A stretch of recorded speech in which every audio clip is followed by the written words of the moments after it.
Kabilugan ng buwan, saradong-sarado ang lahat ng kabahayan sa madilim na bayan ng San Joaquin.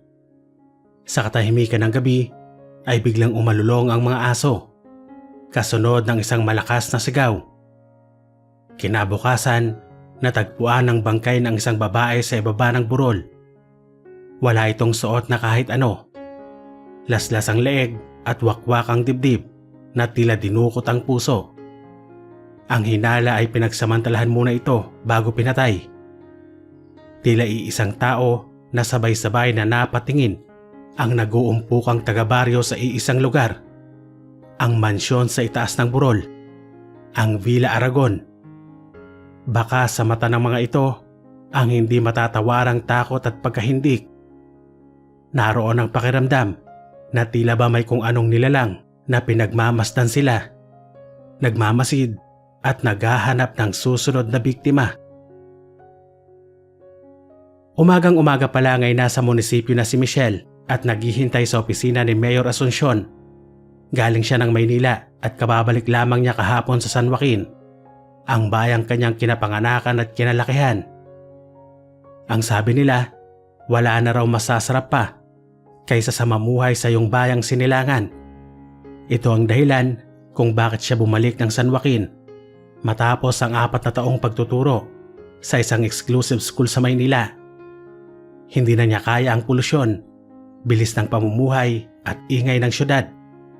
Namimiss niya na ang kanilang bayan at gusto sana niyang dito na ipagpatuloy ang pagtuturo. Isa siyang UP graduate at magna cum laude pa. Nasisiguro niyang hindi siya mahihirapang makapasok sa San Joaquin Academy kung saan din siya nagtapos. Ngunit ang desisyon niyang iyon, maging ang kagustuhan niyang maglagi na lang sa kanilang bayan, ay mariing tinutulan ng mga magulang at ng pinsang si Nelia. Hindi niya maintindihan ang pagkabahalang na banaag niya sa mga mata ng mga ito. Parang may kinatatakutan na kung ano. Hindi na lang niya iyon pinansin dahil talagang pagod pa siya sa biyahe at gustong magpahinga. Naisip niya, wala rin namang magagawa ang mga ito dahil buo na ang kanyang pasya. Mamamalagi na siya ng San Joaquin at hindi na siya babalik ng Maynila. Ang San Joaquin Academy ay pag-aari ng mayor. Public school lang itong tinatawag dahil mura ang bayad at sa kagustuhan na rin ito. Pero ang totoo ay ang mayor mismo ang nagsasubsidy sa mga sweldo ng guro at iba pang gastusin ng paaralan. Kaya sa alkalde siya mismo dumiretso para mag-apply ng trabaho. Kahit maaga siya ay marami pa rin sa kanyang mga kababayan ang mas maagang dumating at matyagang naghintay sa kanilang pagkakataon para makausap ang butihing mayor at gayon din siya. Mag-aalas 11 na nang siya ang papasukin ng sekretaryo nito. Tumayo siya sa kinaupuan at kampante sanang papasok na sa opisina ng mayor nang pigilin siya ng isang humahangos na lalaki. "Oops, ako muna." Aroganteng sabi nito na nakahawak pa man din sa braso niya. Inis na ipiniksi ni Michelle ang kamay nito. "Ano ba?" Mataray niyang tanong. "Hey!" Yamot ding sabi nito. Pagsasalitaan sana siya nito, subalit nagulat at natulala sa kanyang muka. Sa halip ay napasipol ito. "Bastos!" Malakas na sabi niya sa mayabang na lalaki. Kung hindi siya nakapagtimpi, ay malamang na nasampal niya ito. "Excuse me, Miss Domingo. Maaari bang paunahin na muna natin si Chuck?" Magalang na sabi sa kanya ng may edad na sekretaryo. "Aba nauna ho ako sa kanya eh." Mataray niyang sabi sa matandang lalaki. "Akala ko ba'y first come first serve dito?" "Oo nga iha, pero anak siya ni Mayor, kaya kailangan paunahin natin siya." Paliwanag ng sekretaryo ni Mayor Asuncion. Napasimangot si Michelle. Kaya naman pala mayabang, ang lakas ng bilib sa sarili." Inis na bulong niya sa sarili. Bumalik siya sa kinaupuan at muling naghintay. Hindi naman nagtagal sa loob ang anak ni Mayor Asuncion. Ilang minuto lang at sinenyasan na siya nitong pumasok.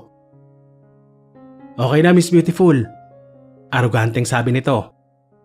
"Kung ano man ang kailangan mo sa papa, ay sinabi ko na sa kanyang aprobahan kaagad." Nilampasan lang niya ang lalaki Hindi pinansin ang kayabangan nito. Kaagad siyang tumuloy sa pribadong opisina ng mayor. Hindi siya nahirapan sa pakikipag-usap sa alkalde. Nang makita nito ang kanyang credentials ay kaagad na itong napahanga. Noon din ay ura-urada siyang tinanggap at hindi na hinilingan pa na mag-demo sa harap ng prinsipal. Tuwang-tuwang ibinalita ni Michelle sa mga magulang ang nangyari sa lakad niya. Kita niyo na, Nay, Tay? Wala lang kayong bilib sa akin eh. Hayaan na tinanggap ako kaagad ni Mayor Asuncion. Sa pasukan ay magtuturo na ako sa San Joaquin Academy at 2 linggo na lang bago yon. Kaya konti na lang ang natitirang mga araw para makapamasyal at makapaglakwatsa tayo, Nelia. Oo nga ate. Malungkot na sagot nito. Ngayon ay mapipilitan na itong manatili rito sa baryo. Pero hindi pwedeng hindi tayo pupunta sa burol. Alam mo bang isa sa mga namimiss ko dito ay magandang tanawin sa itaas ng burol? Napahumindig ang pinsan. Nagkatinginan naman ang mag-asawang Igme at Salud. Hindi makapagsalita ang mga ito at hindi nakalagpas iyon kay Michelle. Ano ba talagang nangyayari sa inyo? Ano ba ang kinatatakutan ninyo? Simula kahapong dumating ako hindi ko man lang kayo kinakitaan ng kasiyahan at pilit pa ninyo akong pinababalik ng Maynila. Ano ba ang hindi ko nalalaman dito? Napabuntong hininga si Nelia. Sa palagay ko, Tia, dapat na nating sabihin kay Ate Michelle ang totoo. Total ay desidido na talaga siyang manatili dito. Pasasaan ba't malalaman din niya ang nangyayari dito sa San Joaquin? Napatingin si Aling Salud sa asawa na noon ay nakatingin din sa matandang babae at tumatango-tango na para bang sinasabing iyon na nga ang tamang pagkakataon. Michelle anak, makinig ka. Simula ng ina niya. Alam kong nagtataka ka sa mga ikinikilos namin sa pagdating mo at sa iyong desisyong manatili dito sa San Joaquin. Hindi mo lang alam. Kung ginawa mo yan sa mas normal na panahon, marahil ay wala na kaming kasing saya ng tatay mo. Hindi mo alam kung paano kaming nangungulila sa'yo habang nasa Maynila ka at doon nagtatrabaho. Pero mas gugustuhin pa naming malayo ka at kinasasabikan kaysa nandito ka at nanganganib sa mga kampo ng kadiliman. Teka muna, Nay. Putol niya sa sinasabi nito. Anong kampo ng kadiliman? Sino ba ang kampo ng demonyong tinutukoy ninyo? Si Aragon. Sagot ni Nelia. Aragon? Ulit niya. Pamilyar sa kanya ang pangalang iyon pero hindi maalala kung saan niya narinig. Si Aragon ang may-ari ng lumang villa sa may burol. Noon niya naalala ang Villa Aragon. Doon nga niya narinig ang pangalang binanggit ng pinsan. Pero hindi po ba't matagal nang patay ang matandang may-ari ng villa? Ang tinutukoy naming Aragon ay ang apo ng matanda at kapares ng lolo niya. Masyadong misteryoso ang isang ito. Natatandaan nga ni Michelle na takot sila noon ni Nelia sa matandang may-ari ng villa sa burol na Aragon din kung tawagin ng mga tao. Masyadong masungit ito at palaging nakasigaw. May mga usap-usapan pa noon na may kinalaman daw ang matanda sa pagkawala ng mga alagang hayop sa lugar nila. Ang bulong-bulungan ay kinakain daw ng buhay ng matanda ang mga ito at iniinom ang sariwang dugo. Sa isang batang katulad niya noon, marahil ay kapani-paniwala ang mga usapang ito. Pero sa estado niya ngayon at kasalukuyang panahon, totoo pa ba naman ang mga aswang at vampira? Nay, Tay, hindi ho porke misteryoso yung tao'y aswang na. Malay natin kung ayaw lang niya nang naglalabas. Lumalabas siya ate. Sabat ni Nelia. Sa gabi nga lang, pagkagat ng dilim ay makikita mo na siyang nakatayo sa balkonahe ng villa na para bang naghahanap na ng kanyang susunod na mabibiktima. Isa pa, kung siya'y normal na tao, bakit hindi man lang siya lumalabas ng villa sa araw? Bakit hindi siya nakikisalamuha sa ating mga kababaryo? Hindi kaya dahil sa araw ay natutulog siya sa kanyang kabaong? Sabi ni Mang Igme. Ano yun? Si Dracula? Natatawang tanong niya. Abay, wag kang tumawa-tawa, bata ka. At hindi mo lang alam ang epekto ng lalaking yon sa buong bayan. Alam mo bang halos itigil ang inog ng mundo dito pagkagat ng dilim? Sarado na ang lahat ng kabahayan at wala nang nakakalabas sa takot na makasalubong nila sa Aragon at sipsipin ang kanilang dugo. Bahagyang kinilabutan si Michelle. Meron na hubang na biktima ang vampira? Saglit na nagkatinginan ng mga ito. Pagkway napailing ang matanda. Meron na. Higit 1 buwan na rin ang minsang mag-alulungan ng mga aso rito. Pagkway katakot-takot na tahulan. Tapos kinabukasan ay puro sugatan na ang mga ito. Ang ilan naman ay patay na. Wakwak ang mga tiyan. Napalunok si Michelle. Bigla siyang kinabahan. Tinignan niyo ho ba kung anong tinatahulan nila? Sinong makakaisip nun, anak? Lahat na nga'y kinikilabutan at takot na takot. Baka naman ho nag-away lang ang mga aso at sila mismo ang nakalikha ng mga sugat nila. Nagsindi muna ng tabako ang matanda bago sumagot. Maaari nga, pero hindi lang naman yun ang nangyari. Bakit ho, tay? May iba pa bang nangyari? Interesadong tanong niya. Kamakailan lang, natagpo ang patay si Marsing. Yung anak ni Mang Teban. Kalunos-lunos ang sinapit ng dalagang yon. Napapailing na wika ni Igme. Abay wakwak ang dibdib at ang hinalay pinagsamantalahan muna bago pinatay. Kaya walang mawawala sa atin kung tayo mag-iingat. Napatanga si Michelle. Natatakot siya sa kwento ng itay niya pero mas nangingibabaw ang paniniwala niya sa realidad.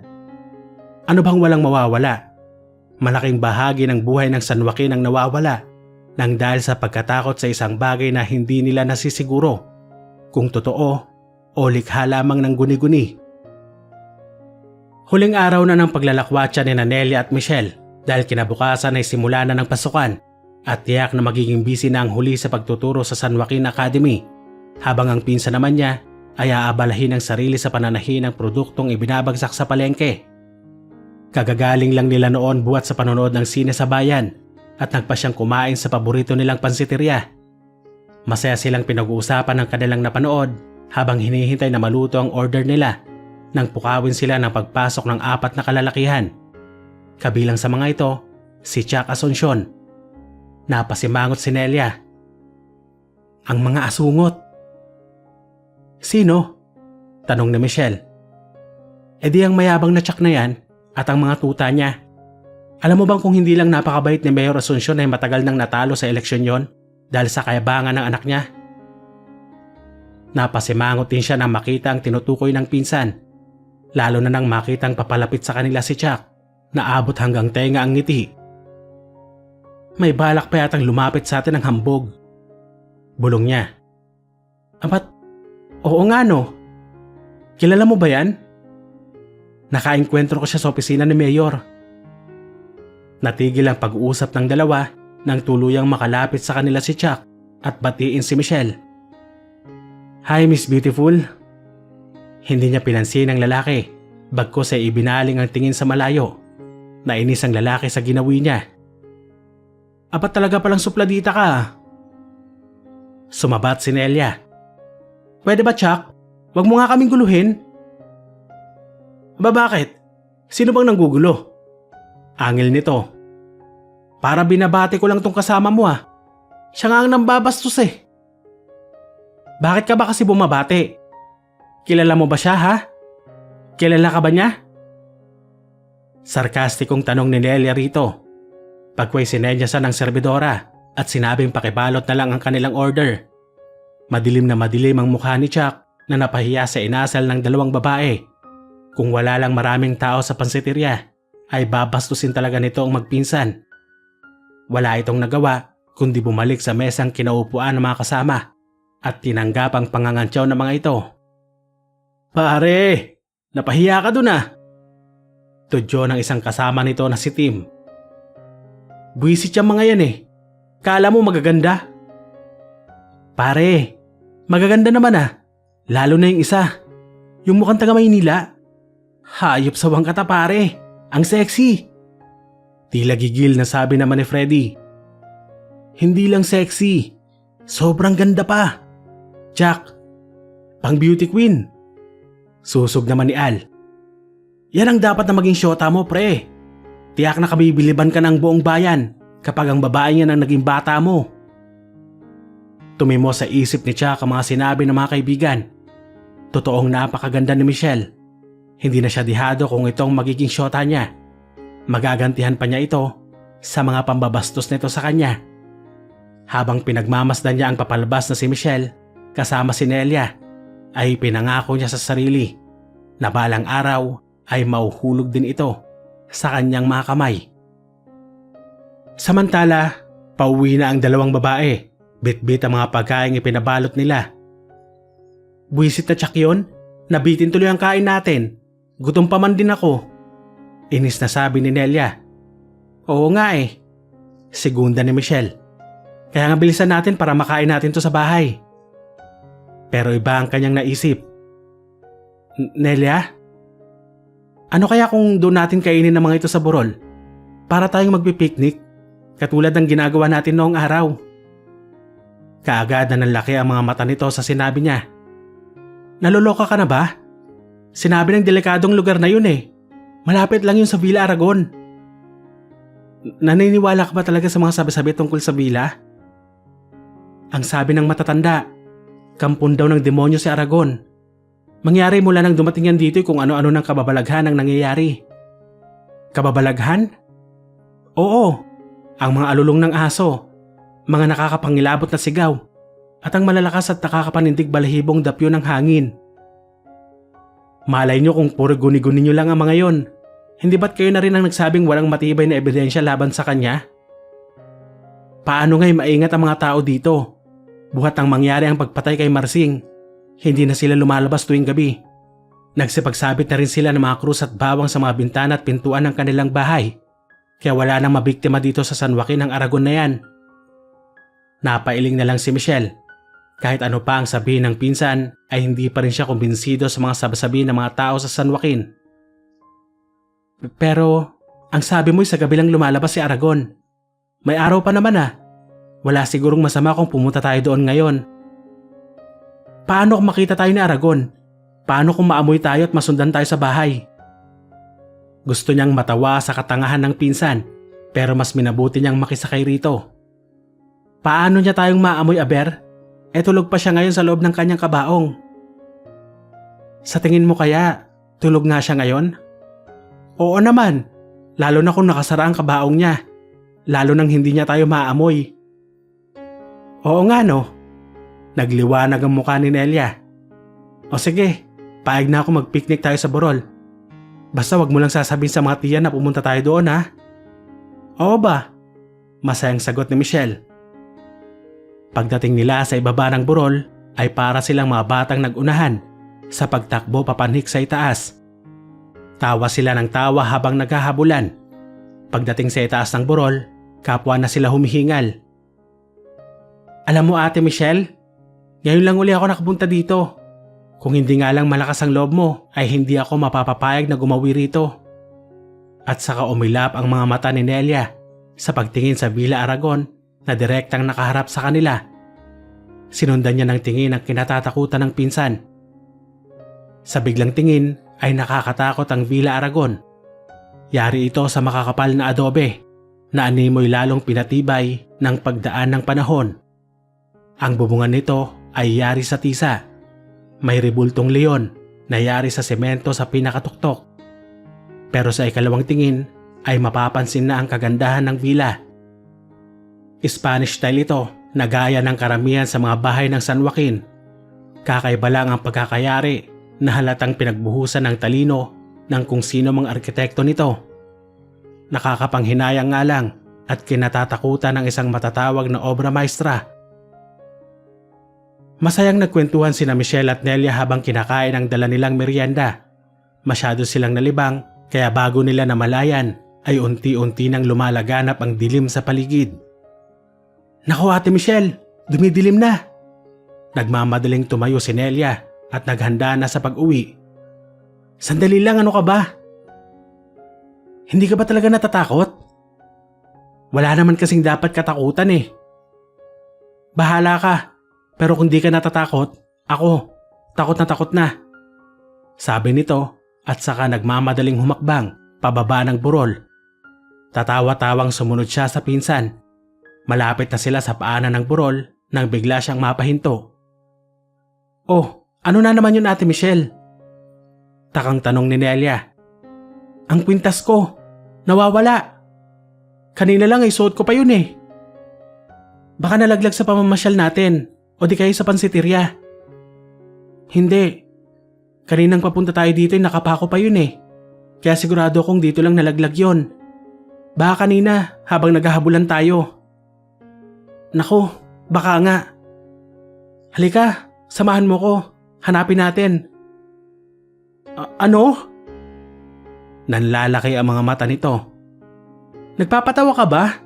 Alam mo namang madilim na ah. Ano ka ba naman, Nelia? Sinabi ng hindi totoo ang mga katatakutang pinagsasabi niyo eh. Halika na't bumalik na tayo. Mahal ang bili ko sa kwintas na yon. Bukas na lang natin balikan. Kung talaga nalaglag yun dyan, imposibleng mawala yun. Dahil walang sino man ang magkakalakas ng loob na gumawi rito. Pero matigas ang ulo niya. Kung ayaw mo kong samahan, ako na lang babalik sa itaas. Mauna ka nang umuwi sa bahay. Ha? Pero delikado. Kung mapahamak ka. Hindi ako magtatagal. Susunod ka agad ako kapag nakuha ko na ang kwintas. Sige na, umuwi ka na. O sige, pero umuwi ka kaagad ha. Mapapagalitan ako ni na Tio Egme kapag nalaman nilang iniwan kita mag-isa. Naglakad pabalik ng burol si Michelle. Pilit na inaaninag sa dilim ang kanyang kwintas. Kasabayang panalangin na sana'y hindi niya makita ang tinatawag nilang Aragon. Kahit paano ay kinakabahan din siya sa mga sabi-sabi tungkol sa lalaki at sa villa. Pero kailangan lakasan niya ang loob. Ngunit nakailang ikot na siya ay hindi pa rin niya nakikita ang hinahanap. Bandang huli ay sumuko na siya at nanlalambot na napaupo sa damuhan sa tuktok ng burol. Tahimik na tahimik ang paligid. Dinig niya ang mabilis na pagtibok ng kanyang dibdib, sanhi ng hingal na inabot sa pagpaparoon at parito sa burol. Walang ano-ano ay biglang umalingaw-ngawang isang mahabang alulong. Napadiretso siya ng upo. Biglang-bigla siyang kinilabutan at nagtayuan ang kanyang mga balahibo. Ngayon siya nagsisi kung bakit pa siya nakabalik-balik pa roon. Lalo na siyang nakadama ng takot nang mapasulyap sa balkonahe ng Villa Aragon at makitang may nakatayong lalaki roon na animoy nakatingin sa kanya. Hindi na nagdalawang isip ang dalaga. Mabilis siyang nanakbo, pababa ng burol. Malayo pa si Michelle ay natatanaw na niya ang mga magulang at si Nelia na naghihintay sa kanya sa may pinto ng kanilang bahay. Siya naman ay humihingal na sanhi ng mabilis na paglalakad. Madaling nakapagtahi ng kwento si Nelia kung bakit hindi sila sabay na umuwi at sinakyan na lang niya ang kasinungalingan nito. Nang sila na lang magpinsan ang naiwan sa sala ay saka ito nag-usisa. O ano, nakita mo ba ang kwintas mo? Hindi eh, madilim na kasi kaya wala akong masyadong makita. At saka, tumigil siya sa pagsasalita. Nag-aalangang sabihin dito ang nakita. Ano? Wala. Pagbabago niya ng isip. Ano sabi? Wala nga. Matulog na tayo at gabi na. Nakita mo sa Aragon, no? Lumabas na siya sa balkonahe niya at natakot ka, hindi ba? Napatingin siya rito. Iyon bang tinatawag nilang Aragon? Oo. Hindi ko pa naman siya nakikita sa malapitan dahil tiyak na hihimatayin ako sa nerbiyos. Pangit daw yun at mukhang halimaw eh. Ikaw, nakita mo ba ang mukha niya? Umiling siya. Madilim eh. At saka ninervyos na rin ako nang matanaw kong may tao sa balkonahe ng Villa Aragon. Kitam, di ikaw na hindi naniniwala nakaramdam din ng kakaibang kilabot ano? Sus, paano na may nananakot kayo ng mga nanay? Bukas nga pagkagaling ko sa eskwela balak kong bumalik sa burol para hanapin uli ang kwintas ko. Ano? Talagang ang tigas ng ulo mo ate. Ano naman ang gusto mong gawin ko? Pabayaan ko na lang yon. Mahal nga yon. Bahala ka na nga. Ang mabuti pa'y matulog na tayo at maaga ka pang papasok sa eskwelahan bukas. Grade 3 Section 1 ang tinuturuan ni Michelle. 4 na po lahat ang kanyang mga estudyante. Hindi niya akalaing sa maliit na bayan ng San Joaquin ay ganoon karami ang mag-aaral.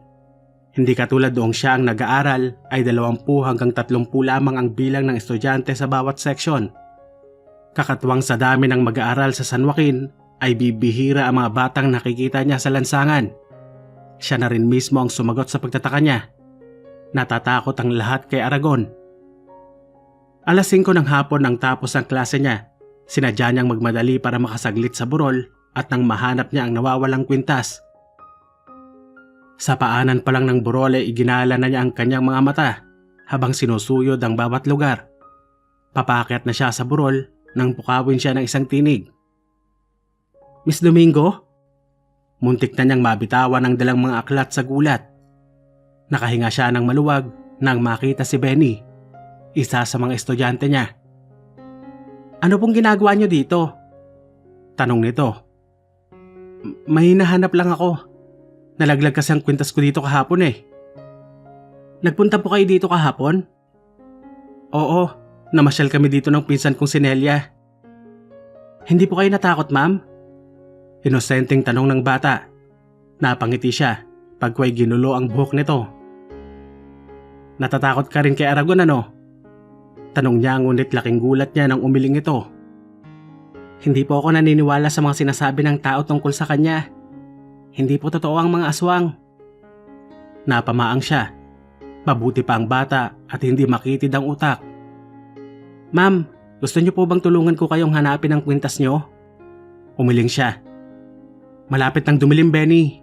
Umuwi ka na lang sa inyo. Baka hinahanap ka na ng mga magulang mo. Nagkibit balikat ito. Kayo pong bahala. Nito at saka naglakad patungo sa kinatatayuan ng Villa Aragon. Saglit na nagtaka si Michelle. Bakit doon patungo si Benny? Ang balak niya ay tanawin ang bata hanggang makalayo ito. Ngunit nag-alala siyang baka gabihin siya sa paghahanap. Nakarating na siya sa tuktok ng burol pero wala talaga ang kanyang kwintas. Nanlalambot siyang sumalampak sa damuhan. Nalibang siya sa panonood sa mapulang araw na lumulubog sa likuran ng bundok kaya hindi niya naramdaman ang paglapit ng isang lalaki. Miss, ito ba ang hinahanap mo? Muntik nang himatayin sa takot si Michelle nang mapansin ang lalaking nakatayo sa likuran niya. Napatayo siya at tinitigan ang hawak nitong kwintas. Kaagad din nagliwanag ang kanyang muka nang makita iyon. Akin nga yan. Aniya, sabay abot sa kwintas na hawak ng lalaki. Kaagad itong tumalikod pagkatapos. Natatarantang humabol siya rito. Sandali!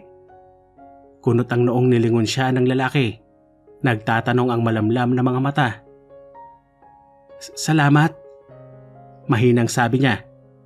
Kanina, ang balak niya ay tanungin ang pangalan nito bukod sa magpasalamat. Pero para siyang pinanginiga ng tuhod nang mapagmasdan ang maamong mukha nito. Walang anuman. Tipid na tugon nito at saka mabilis na lumayo. Naiwan siyang nakatulala. Para siyang ligayang-ligaya.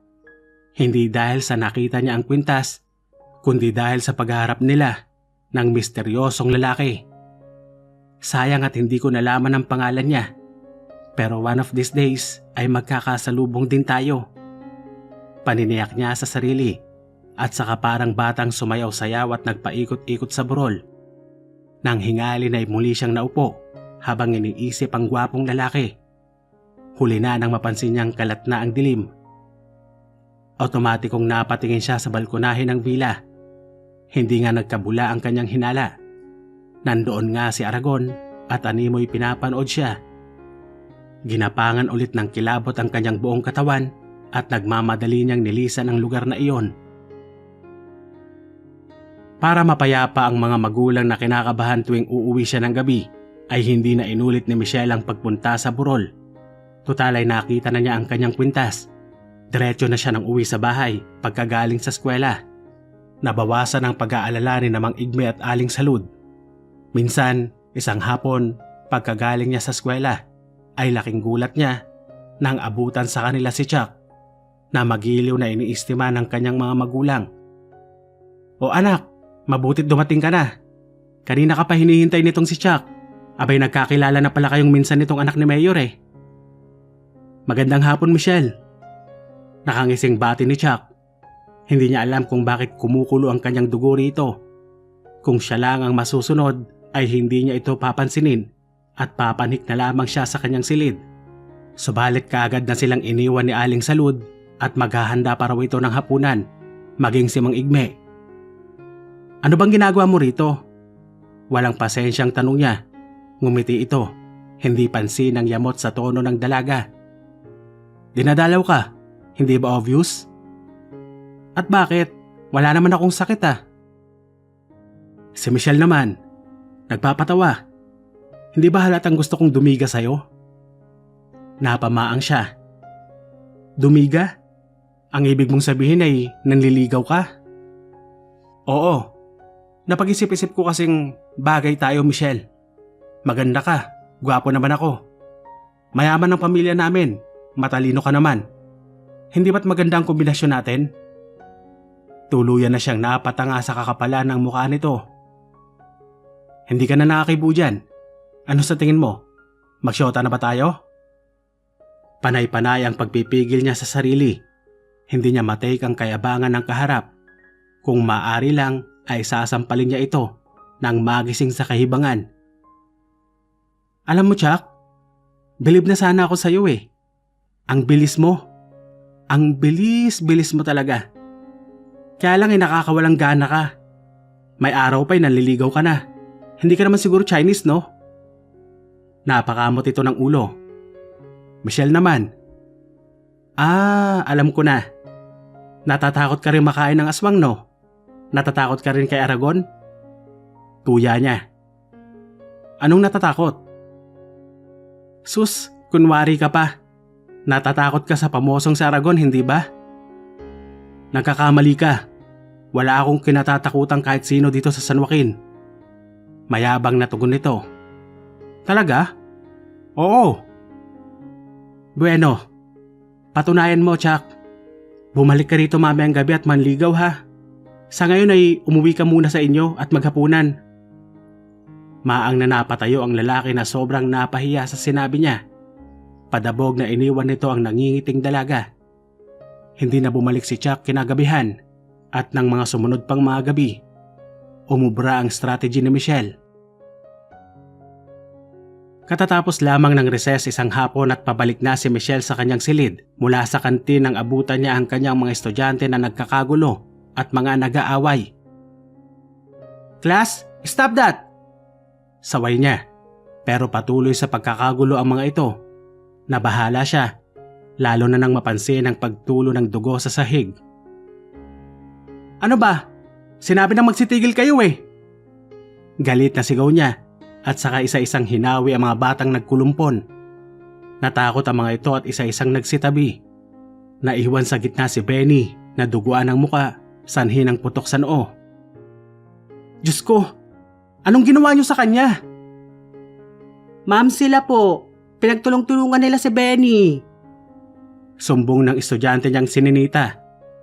Dali-dali niyang binuhat si Benny at dinala sa klinika ng paaralan. Doon ito nilapatan ng lunas. Tinahin ng kanilang nurse ang sugat nito sa noo at pinahira ng gamot ang iba nitong mga kalmot sa katawan. Nang matapos ay hinayaan muna niya itong magpahinga sa loob ng klinika. Galit na binalikan niya ang kanyang mga estudyante. Tahimik ang mga ito, takot na takot sa galit na guro.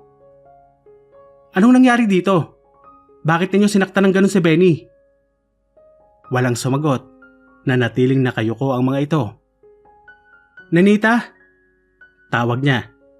Sabi mo sa akin kung anong nangyari. Ma'am, sinuntok po nila si Benny at saka pinaghahataw ng tambo.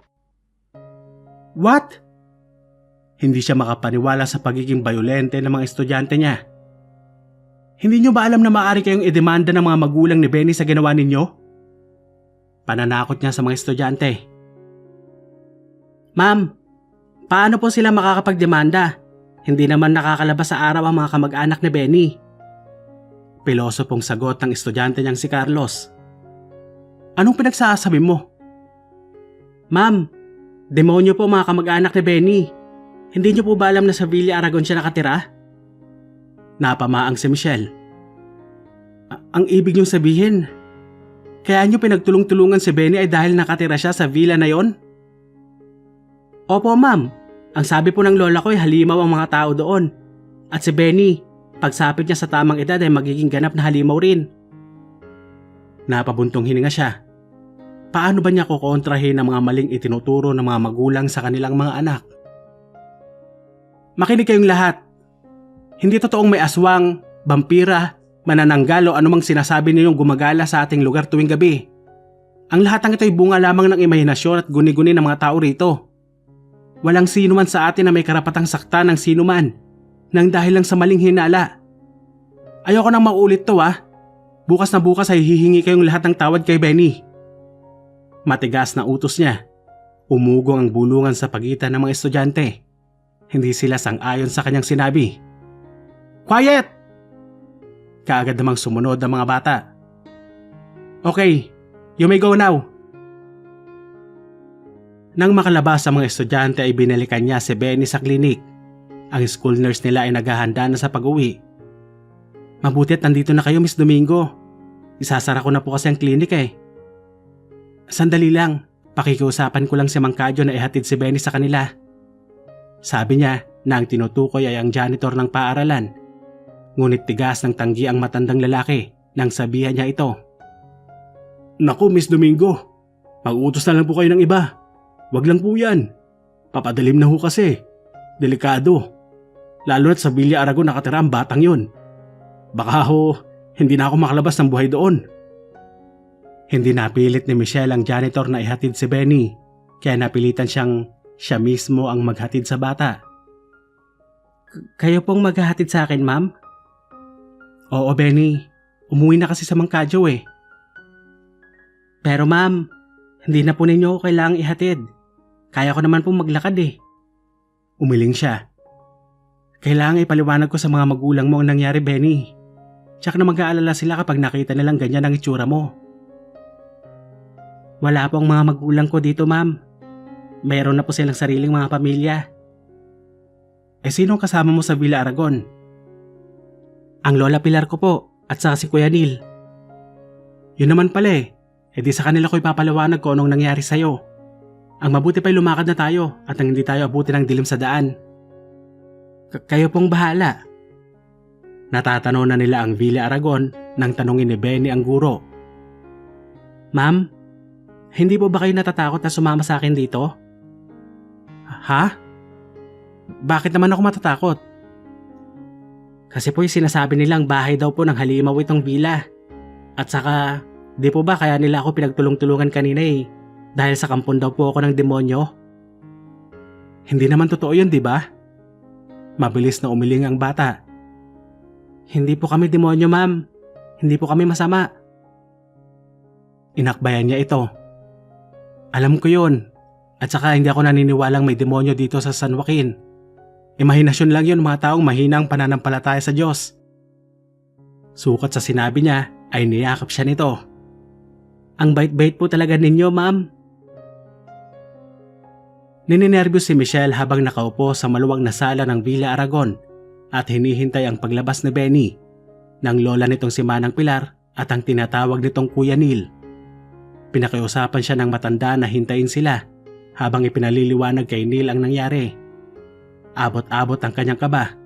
Natatakot siyang bigla na lang lumitaw sa harapan niya si Aragon. Ano ang gagawin niya kapag nagkataon? Makakasigaw kaya siya?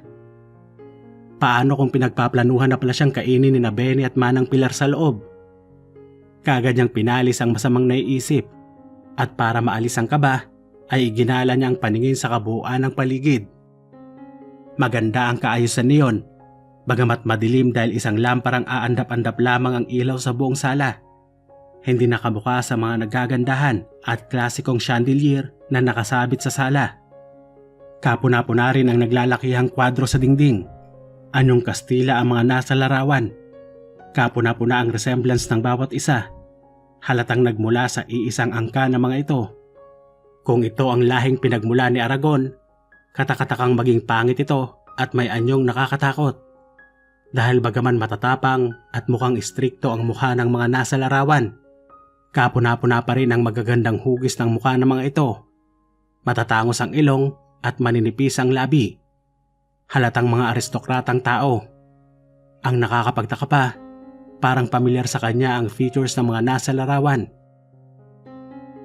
Can you please explain what happened to Benny, Miss? Miss Domingo. Maagap na dugtong niya sa lalaking halatang galit na galit. Miss Michelle Hindi niya na ituloy ang sinasabi dahil napagtantong kilala niya ang kaharap. Ito ang lalaki sa burol. I'm waiting, Miss Domingo. Yamot na sabi nito nang mapansing natigilan siya. Oh, I'm sorry. Napahiyang sabi niya. I'm Benny's teacher at inihatid ko nga siya dito para ipaliwanag ang nangyari, Mr. Neil. Walang kangiting-ngiting sagot ng lalaki. Nathaniel Aragon. Napamaang siya sa narinig. Kagad na naitutok ang paningin sa mukha nito. Di yata't ito ang pamosong si Aragon. Paanong nangyaring kinatatakutan ng lalaking ito? Gayong, Diyos ko, napakagwapo niya. Miss Domingo, hinihintay kong paliwanag mo. Inis na sabi ni Neil nang mapunang tila siya namamalik mata. Bakit maraming pasa si Benny, bukod pa sa mga kalmot at tahi niya sa noo? Oh, sorry again. You see, Mr. Aragon, nagkaroon ng gulo sa eskwelahan. Pinagtulungan siya ng mga kaklase niya dahil sa maling akala. At anong maling akala yon? Tungkol sa kumakalat na balita tungkol kay Aragon. Alam mo ba ang tungkol sa chismis? Lalong kumunot ang noo nito. Chismis? Chismisan ng mga taong walang magawa? At anong kinalaman ni Benny sa mga balitang yon? Sa pagkakaintindi ko, galit ang mga bata kay Benny dahil sa dito siya nakatira sa villa na pugad daw ng mga demonyo. What? Gulat na gulat ang lalaki. What are you talking about? Maaari bang ipaliwanag mong mabuti ang mga sinasabi mo, Miss Domingo? Singhal nito. Halata ang kawalan ng pasensya sa tono nito. Napamaang naman si Michelle. Hindi niya nagustuhan ang pagsinghal sa kanya ng lalaki. Napalitan ng inis ang paghangang nadarama sana niya rito. Kaya pabalang niya itong nasagot. Alam mo kasi, Mr. Aragon, usap-usapan sa buong San Joaquin na isa ka daw kampo ng demonyo. Aswang, vampira o si Dracula. Hindi na sigurado. Basta isa lang ang tiyak. Isa kang mabangis na taong nag-aasik ng lagim. What? Nagulat na naman ito. Kumunot ang noo pero maya-maya ay natawa. Iyon ba ang iniisip nila sa akin? Na isa akong nangangain ng tao? Hindi nga ba, Mr. Aragon? Paniniyak niya. Huwag mong sabihin pati ikaw ay naniniwala sa mga sinasabi nila, Miss Domingo. Of course not. Hindi ganun kakitid ang utak ko, Mr. Aragon. Isa pa, hindi ako magkakaroon ng lakas ng loob na pumunta dito kung ganun nga ang naiisip ko. Nangingiting napatango ito. Mabuti naman kung ganon. Ngunit hindi napansin ni Michelle ang sinabi ng lalaki. Tutok na tutok ang konsentrasyon niya sa nakakahalinang mukha nito.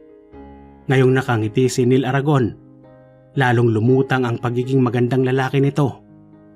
Hindi niya akalain na dito sa Villa Aragon, sa loob ng madilim at nakakatakot na malaking bahay, ay matatagpuan niya ang kanyang ideal man.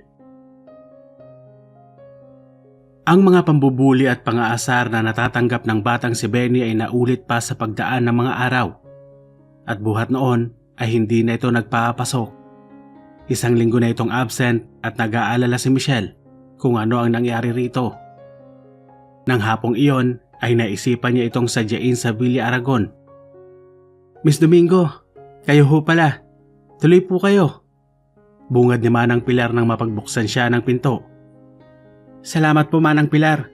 Pero hindi naman po ako magtatagal. Gusto ko lang... Manang Pilar? Sinong dumating? Tanong ni Neil habang papalapit ito sa kanila. Hindi pa man nakakasagot ang matanda ay nakilala na nito si Michelle. Miss Domingo, ikaw pala. Magandang hapon, Mr. Aragon. Bati niya. Magandang hapon naman.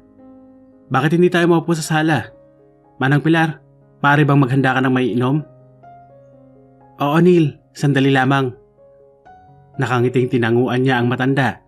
Pagko'y binalingan niya si Neil para magtanong sana tungkol kay Benny. Subalit natigilan siya nang masalubong ang malamlam na mga matang titig na titig sa kanya. Bigla siyang na-conscious, lalo na at ang paraan ng pagkakatitig sa kanya ni Neil ay halos matunaw siya. Mr. Aragon? Is there something wrong? Pagway nakuha niyang itanong. Umiling ito. No. Then, why were you staring at me? It's just that I have this funny feeling na nakita na kita. I just don't remember kung kailan at saan. Napangiti siya. Nagkita na tayo minsan sa burol. Napulot mong kwintas ko, remember?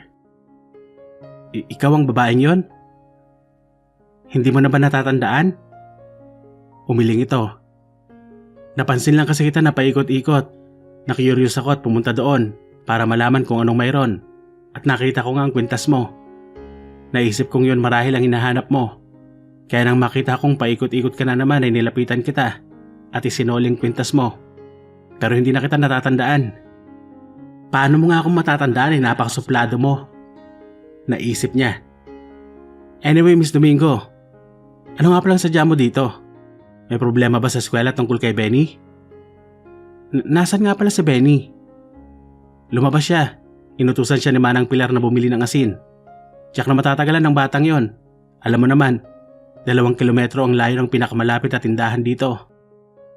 Wala siyang sakit? Wala. Malakas siya at masigla. Hindi mo ba napupuna sa klase ninyo? Umiling ang dalaga. Matagal na siyang hindi pumapasok. Mahigit 1 linggo na. At kaya nga ako naparito ay para itanong kung may sakit siya o may masamang nangyari sa kanya. Sa lalabas si Manang Pilar, dala ang 2 baso ng juice. Manang Pilar, pumasok ba si Benny sa eskwela kanina? Tanong dito ng amo. Oo, Neil. Kararating lang niya ng utusan kong bumili ng asin eh. Pumasok din siya kahapon. At nung nakakaraang mga araw? Oo, pinapagalitan ko ang batang yun kapag tinatamad pumasok. Bakit? May nangyari ba? Nagsinungaling si Benny, Manang Pilar. 1 linggo na daw itong hindi pumapasok. At kaya na parito si Miss Domingo ay para alamin kung anong nangyari sa kanya. Diyos ko po, saan kaya nagsusot ang batang yun tuwing umaalis ng bahay? At bakit naman naisipan ng apo kong magloko? Naiiyak na sabi ng matanda. Huminahon po kayo, Manang Pilar. Alo ni Michelle rito. Ang mabuti ho'y kausapin natin siya at nang malaman natin ang problema ng bata. Noon naman ay papasok na si Benny sa loob ng villa. Napatigalgal ito nang makita ang guro na kausap ng Lola Pilar at Kuya Neil nito. Sukol sa nagawang kasalanan, wala itong nagawa kundi ang mapayuko at umiyak. Stop crying, Benny. Saway ni Neil sa bata. Magkakaharap silang nakaupo sa sala. Umiiyak ang bata habang nakayakap sa lola nito na noon ay panay rin ang tulo ng luha. Para namang natakot, kaagad nitong pinahid ang luha at hihikbi-hikbi na lamang. Bakit hindi ka daw pumapasok sa eskwela, sabi ni Miss Domingo? Saan ka nagpupunta tuwing umaga kapag umalis ka dito? Kung saan-saan lang po. Ayoko na po kasing pumunta sa eskwelahan yun, Kuya Neil. At bakit? Palagi na lang po ako napapahiya doon. Palagi na lang nila ako pinagtatawanan na tinutokso na isang aswang. Saka wala naman akong natututunan doon eh. Napahumindig si Michelle. Kasiraan sa pagkatao niya bilang guro ang sabihin ng kanyang estudyante na wala itong natututunan. Napangiti si Neil sa nakitang pagkahumindig ng dalaga. Alam nitong napahiya siya sa sinabi ni Benny. Nag-aaral ka bang mabuti ng iyong leksyon? Hindi kumibo ang bata. Oh, hindi naman pala eh. Paano kang matututo niyan? Alam mo, Benny, para maging matalino ang isang tao, kailangan mag-aral na mabuti. Hindi ba't sinabi mo sa akin na magtatrabaho ka sa opisina ko paglaki mo? Paano mangyayari yon kung ayaw mong mag-aral? Kasi po, Kuya Neil, palagi na lang nila akong tinutokso. Hindi na tuloy ako makapag-aral. Palagi na lang pumapasok sa isip ko mga sinasabi nila tungkol sa atin. Benny, hindi mo dapat pinapansin ng mga buskador mong kaklase. Singit niya.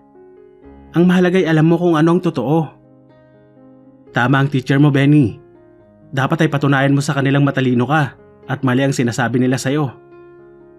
Para namang naantig ang kalooban ng bata. Nangako itong papasok na kinabukasan at hindi na muling uulitin ang ginawa. Para mas lalong ganahan sa pag-aaral si Benny, mas makakabuti sigurong ikuha ko siya ng tutor. Suwestyon ni Neil. Naku, wag na Neil. Agaw ni Manang Pilar. Sobra-sobra na yun. Yun nga lang pag-aralin mo si Benny, malaking pabor na. Ikukuha mo pa ng tutor. Hayaan mo na lang ang apo ko na mag-aral sa sarili niya. Manang Pilar, kailangan ho ni Benny ng isang tutor para i-guide siya sa pag-aaral niya. At saka hindi naman ho panghabang panahon yon. Kapag nasanay na siya sa tamang paraan ng pag-aaral ay magagawa na niyang mag-isa yon sa mga darating na araw. Sa tingin ko may punto si Mr. Aragon, Manang Pilar. Matalino ho nga po ninyo, kaya lang kulang siya sa motivation. Kapag mayroong isang tutor na mag-guide sa kanya, tsak na may lalabas niya ang kanyang buong talino. Sang-ayon ni Michelle. Kayo ho ang bahala kung ganon. Kaya lang ay talagang hiyang-hiyan ako sa iyo, Neil. Anang matanda. Si Manang Pilar naman, nahihiya pa. Alam mo namang kapamilya ng turing ko sa inyo. Sabi ng lalaki. Salamat po, Kuya Neil. Sabi ni Benny. So, Miss Domingo, may rekomenda ka ba sa akin? Ha? Saglit na nag-isip si Michelle, pero alam niyang walang sino mang papayag na i-tutor ang bata. Umiling siya. Then, how about you? Ako? Yes, Miss Domingo. I believe you're suitable for the position. Pero, oh come on Miss Domingo. Tatanggihan mo ba ikabubuti ng estudyante mo? Kung papayag kayo ito ang saswelduhin mo. Sinabi nito ang halaga. Nalula siya sa presyong sinabi nito. Halos doble na iyon ang sahod niya sa San Joaquin Academy. Gayong 1 oras lang ang gugugulin niya sa araw-araw para turuan ang leksyon ng bata. Pero ang pinakaimportanteng dahilan kung bakit niya tinanggap ang alok ni Neil ay mayroon na siyang dahilan para araw-araw itong makita. Pinagkalihim-lihim ni Michelle sa kanila ang tungkol sa pagtututor niya kay Benny. Sinabi niya sa ina na may tinuturuan siya tuwing hapon kaya naantala ang kanyang uwi. Pero hindi niya sinasabi sa mga ito na sa Villa Aragon siya nagpupunta. Maayos sa mga unang araw nila ni Benny. Ipinagamit sa kanila ni Neil ang napakalaking library ng villa. At gaya ng hinala niya, may itinatagong ang talino ang bata. Natatabunan lamang iyon ng hiya at takot. Idagdag pa ang kakulangan ng motivation. Minsan, habang ipinapagawa niya kay Benny ang assignment nito sa math para ma-check iyon mamaya, ay sinumpong siya ng tawag ng kalikasan. Benny, maaari ba ako magbanyo? Opo ma'am, sasamahan ko na po kayo. Malayo ba yon? Maaari siyang maligaw sa laki ng Villa Aragon. Hindi po ma'am, paglabas lang po ng pinto. Sa pinakadulong bahagi sa gawing kanan ay mayroong banyo. Ganun ba? O sige, tapusin mo na lang yan at ako nang bahala sa sarili ko. Sinunod lang ni Michelle ang sinabi ni Benny at kaagad niyang natunto ng bathroom. Pabalik na siya ng library nang matutok ang pansin niya sa isang pinto. Nakaawang iyon ng bahagya kaya hindi niya napigilan ang sariling sumilip sa loob. Kakaiba ang silid na iyon. Maalikabok ang nagkalat na mga kagamitan. Mukhang matagal na itong napapabayaan. Ngunit ang higit na nakatawag ng pansin niya ay ang paintings na nakasabit sa dingding ng silid. Iisang modelo lamang ang ginamit sa paintings. Iisang babae at napakaganda nito sa larawan. Hindi niya alam pero parang may bahagyang kurot siyang nadama sa dibdib. Hindi pa man ay nagseselos na siya sa babae sa larawan. Pinukaw siya ng pagpasok ni Manang Pilar. Miss Domingo? Manang Pilar, kayo ho pala. Nakigamit ho kasi ako ng banyo at napadaan lang ako dito. Ganun ba? Balis ang sagot nito. Hindi nakaligtas sa kanyang pansin na tila hindi ito mapakali. Ano hong nangyayari sa inyo? May dinaramdam ho ba kayo? Wala naman. Kaya lang bakit ka pumasok sa silid na ito? Pasensya na po kayo Manang Pilar. Na-curious lang po ako. Masama po bang ginawa ko? Ang mabuti pa'y lumabas na tayo at saka ako'y papaliwanag sa'yo. Yaya nito, tumalima naman si Michelle. Nasa may pasilyo na sila pabalik sa library nang magsalita si Manang Pilar. Mahigpit na pinagbabawal ni Neil ang pagpasok sa kwartong yon. Hindi yun na pinalilinis kaya ganun nakadumi. Ayaw din niyang ipaayos sa mga gamit na ikinalat niya. Mabuti nga't hindi kanya nakita dahil tiyak na magagalit yon. Kahit na ho, hindi ko alam na bawal pasukin yon. Alam mo kasi Miss Domingo, Michelle na lang po ang itawag niyo sa akin, Manang Pilar. Putol niya. Para ho mas magkapalagayan tayo ng loob. Hindi ba nakakahiya? Maestra ka ng apo ko. Tapos Michelle lang ang itatawag ko sa'yo. So si Manang Pilar naman, para na nga hong ina ang turing ko sa inyo eh. Salamat naman kung ganon, Michelle. Ngumiti lang ang dalaga. Ngayon mabalik tayo sa sinasabi ko kanina. Alam mo Michelle, mabait na bata yang si Neil. Wala ka may pipintas sa ugali at sa pakikisama niyan. Nakita mo naman at kung ituring kami di na iba sa kanya. Matagal na akong naninilbihan sa mga Aragon, pero talagang itong si Neil ang pinakamabait. Kaya lang nitong huli ay naging bugnutin siya at nagkukulong dito sa villa. Bakit naman ho? Siguro hanggang ngayon ay dinaramdam niya ang pagpapakasal ng kaisa-isang babaeng minahal niya. Ang babae ho bang yun ay yung babae sa paintings doon sa kwarto? Tanong niya. Napabuntong hininga ang matanda at saka tumango. Siya nga, si Jenna Monreal. Mahal na mahal ito ni Neil noon, kaya lamang ay hindi magawang matugunan ni Jenna ang pag-ibig na iyon dahil may iba na itong mahal. Hanggang sa magpakasal na nga ito. Magmula noon ay naging malungkuti na si Neil at ikinulong ang sarili sa madilim na villa na ito. Yun ho pala ang dahilan kung bakit parang lagi siyang malungkot. Oo Michelle. Alam mo bang minsan ay magdamag siyang nakatingin sa madilim na kalangitan? Tahimik lang siyang nagpapalipas ng magdamag sa balkon at tahimik na pinagmamasdan ng langit. Animoy nakikita niya doon ang larawan ni Jenna. Napakaswerte naman ni Jenna. Masama ang loob na nasambit niya. Mabuti na lang at hindi napansin ni Manang Pilar ang pait sa kanyang boses. Maswerte si Jenna dahil mahal na mahal siya at patuloy na minamahal ni Neil. Napatungo si Michelle. Pakiramdam niya ay nagbabantang tumulo ang kanyang mga luha. Maiwan ko ho muna kayo Manang Pilar. Babalikan ko na po si Benny at baka tapos na siya sa ginagawa. Sige iha. Papasok na siya sa pintuan ng library nang magnakaw ng pagkakataon para punasan ang sulok ng mga mata niya. Ilang araw ding ginulo si Michelle ng mga larawang nakita sa silid na iyon sa Villa Aragon. Hindi maalis-alis sa isip niya ang magandang mukha ng babaeng nakapinta roon. Napakaswerteng nilalang. May asawa na ay patuloy pa ring minamahal. Sana lang Neil ay makita mong may isang tao rin na nakahanda kang mahalin. Bulong niya sa sarili. Biglang natutop ni Michelle ang kanyang dibdib. Mahalin? Tama ba ang nasa isip niya? Marahil. Kaya siguro ilang araw nang hindi mawala sa kanyang balintataw si Neil Aragon. Kaya siguro nasasaktan siya sa isiping minamahal pa rin nito si Jenna Monreal kahit may asawa na ito. Oo, lihim na nga siyang umiibig kay Neil. Sa maiksing panahong pagkakakilala nila ng lalaki ay nahulog ang loob niya rito. Ma'am, tapos na po itong ipinasosolve niyo sa akin. Animoy walang naririnig si Michelle na patuloy na nakatitig sa kawalan. Hindi pansin ang pagtawag sa kanya ni Benny. Ma'am, tapos na po. Tapik nito sa braso niya. Bigla siyang natauhan. Tapos ka na ba? Opo ma'am.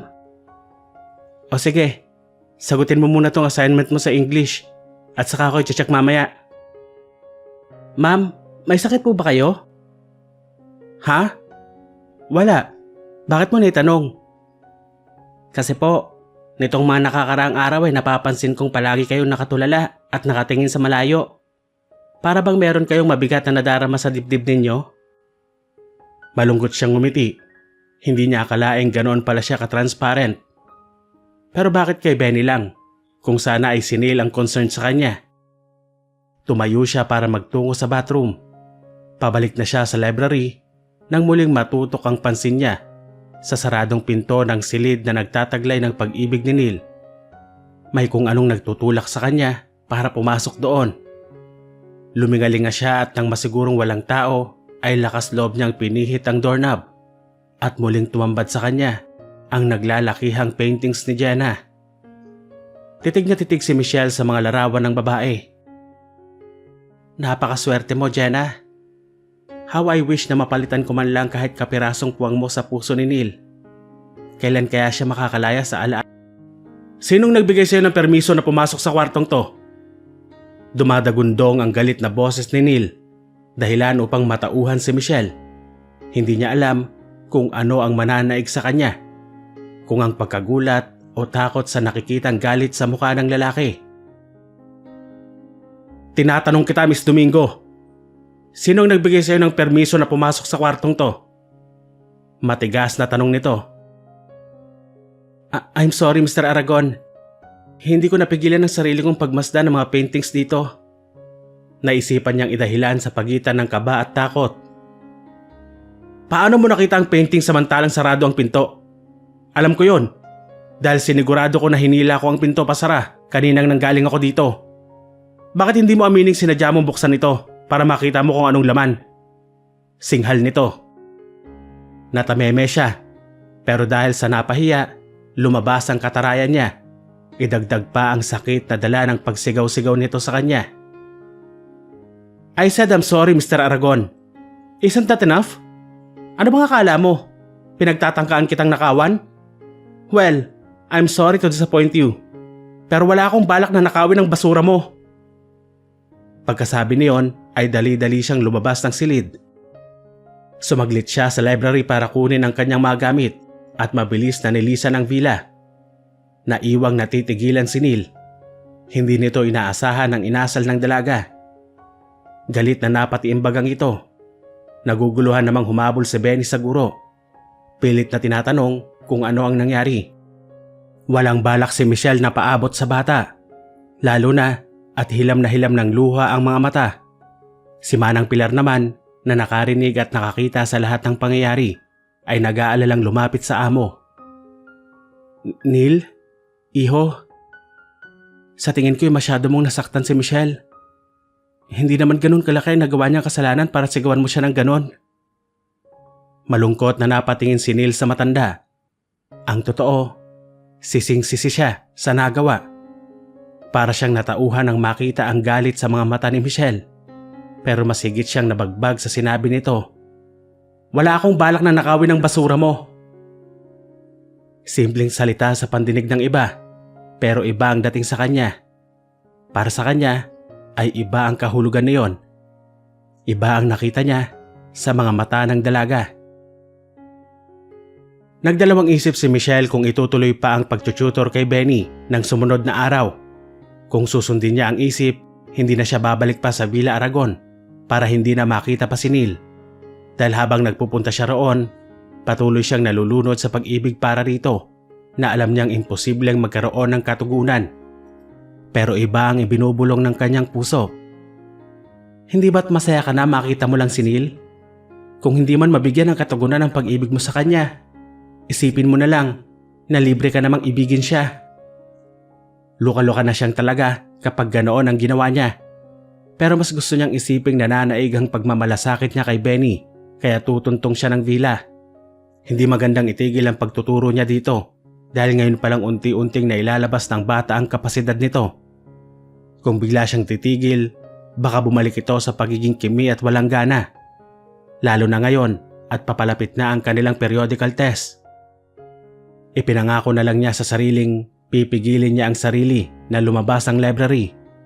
Titikisin na rin niya ang sarili sa paggamit ng bathroom at nang sa ganoon ay hindi siya magkaroon ng pagkakataong madaanan ng silid na naging dahilan ng galit sa kanya ni Neil. Ganoon nga ang ginawa ng dalaga. Buong oras niyang pinanood ang mga ginagawa ni Benny. Hindi man lang siya tumayo o umalis sa kanyang kinaupuan. Samantala ay alumpihit si Neil sa labas ng library. Gusto nitong humingi ng tawad kay Michelle pero hindi niya alam kung paano sisimulan. Kanina pa rin siya nag-aabang sa paglabas nito. Sa tingin kasi niya ay mas madali siyang makakapagsalita kung silang dalawa lang ang nag-uusap at walang ibang nakakarinig. Napatingin siya sa kanyang relo. 5 to 6 na. Ilang minuto na lang ay lalabas na ang dalaga. Kailangan makausap na niya ito. Kung hindi, ay tiyak na magdamag na naman siyang hindi patatahimikin ng kanyang konsensya. Huminga siya ng malalim at sa kalakas loob nakakatok na sana. Ngunit sa pagdapo ng kamao niya sa pinto ay bahagyang naitulak iyon. Ngayon lang niya napansing hindi pala iyon nakalapat. Umawang iyon at nasisilip na niya sina Michelle at Benny. Mukhang tapos na nga ang dalawa dahil isa-isang isinasara na mga ito ang mga librong ginamit. Ma'am? Alanganin si Benny kung itutuloy ang tanong o hindi. Halatang tinatansya nito ang guro. Ngumiti si Michelle. Nagkaroon ng lakas ng loob ang estudyante sa pagngiti niya. Galit po ba kayo kay Kuya Neil? Natigilan siya, pagway umiling. Hindi. Hindi ako galit sa Kuya Neil mo. Umaliwalas ang mukha ng bata. Kahit po inaway niya kayo? Kahit na inaway niya ako. Pero masama ang loob ko sa kanya. Masama ang loob? Hindi po ba pareho lang yon? Magkaiba ang galit at sama ng loob, Benny. Hindi ba kapag nakikipag-away ka sa ibang tao ay nagagalit ka sa kanya? Lalo na kapag may mga bagay silang ibinibintang sa'yo na hindi naman totoo. Pero kapag malapit sa'yo ang nagsabi ng ganon, tulad na lang ng lola mo, nagagalit ka ba sa kanya? Umiling ito. Hindi po. Nagtatampo lang. Dahil kahit na ano pa ang sabihin ng lola mo, hindi mo magagawang magalit sa kanya, hindi ba? Sumasama lang ang loob mo na sa paglipas ng mga araw ay unti-unti ring nawawala. Totoo po yun, ma'am. Hindi ko po magagawang magalit sa lola ko dahil mahal na mahal ko siya. Napangiti si Michelle. Ma'am? Patuloy ng bata. Ang ibig niyo po bang sabihin, mahal ninyo ang Kuya Neil ko? Natigilan siya. Samantala, sa pagitan ng awang ng pinto, pigil-pigil ni Neil ang paghinga habang hinihintay kung ano ang isasagot ni Michelle sa tanong ni Benny. At para itong nadismaya nang makitang ginululang ng dalaga ang buhok ng bata at tumayo na sa kinaupuan para umuwi. Mabilis itong umalis sa kinatatayuan para makapagtago sa dalawang papalabas ng library. Minsan pa ay inubos ni Neil ang magdamag sa pag-iisip. Hindi maalis sa balintataw niya ang maamong mukha ng isang babae. Ang malamlam na mga mata, matangos na ilong, malarosas na pisngi, mapupulang labi at mapanghalinang mga ngiti. Michelle, bakit hindi ka maalis sa isipan ko? Nang magparaya siya noon sa pag-ibig niya kay Jenna para maging maligaya ito sa piling ni Lucas Samonte. Masaya siya para sa mga ito, pero inaamin niyang masakit pa rin sa kanya ang lahat dahil tanging si Jenna lamang ang minahal niya at gustong mahalin. Sa bawat araw na magdaan ay unti-unti niyang tinanggap ang katotohanan. Alam niyang balang araw ay maghihilom din ang sugat at makakalimutan din niya si Jenna. Hindi niya lang akalain na sa liblib na bayang ito ng San Joaquin ay masusumpungan niya ang hinahanap na paghilom at muling darating ang panahon na muling titibok ang kanyang puso. Isa lang ang naisip na paraan ni Neil para makausap si Michelle, ang kutsabahin si Benny. Abala ang dalaga sa pagsusulat ng kanyang lesson plan habang sinasagutan ni Benny ang assignments nito nang magpaalam ang bata.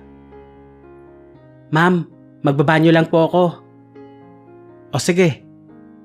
Ilang sandali lang na nakakaalis si Benny nang muling marinig ni Michelle ang pagbukas ng pinto at ang muling paglapat niyon. Hindi siya nag-abalang lumingon dahil inakala niyang bumalik na ang estudyante.